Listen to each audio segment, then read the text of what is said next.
G'day, I'm David G. Sheshnag Yoga Center. What on earth is Kundalini? Sheshnag.com. This video is just a spiel about Kundalini and how it's misrepresented. But basically, if you're going to trust anyone to awaken your Kundalini, first you've got to find out one thing. And that thing is, how happy are they?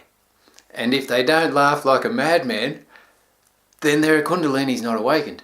Because once you transcend the dualistic experience of this life, in a healthy way, don't get me wrong, there's people that activate Kundalini and it goes up some bent chakra or maybe one nadi. It's all weird and they call that Kundalini.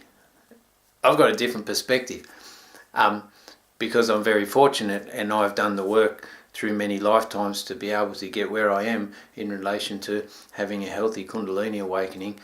And I have had imbalanced chakras in this life from programming and stuff.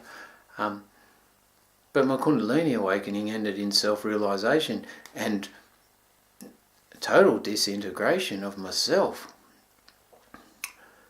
So once that happens, you know that life's a play, the Leela, the play of creation, the manifestation and expression of Shakti.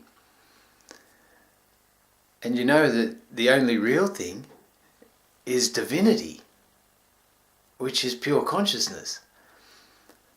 So in that, if the person saying their Kundalini is awakened isn't happy, or they're exploiting vulnerability or on some power trip, and they're not humbly devoted to being your servant, then I reckon their Kundalini's not awakened. That's only my opinion. We might put this video in the Om David G School of Spiritual Neuroses because it's only my slant on things. But someone summed it up to me once. He met me, before he even met me, he watched me from afar, and within 2 minutes of meeting me, not even 2 minutes, it was in the first minute, he said, "Om David G, I'm pleased to meet you. You have obviously met God." And he said, "You know how I know that?" And I've looked at him and gone, "What the is this guy on?"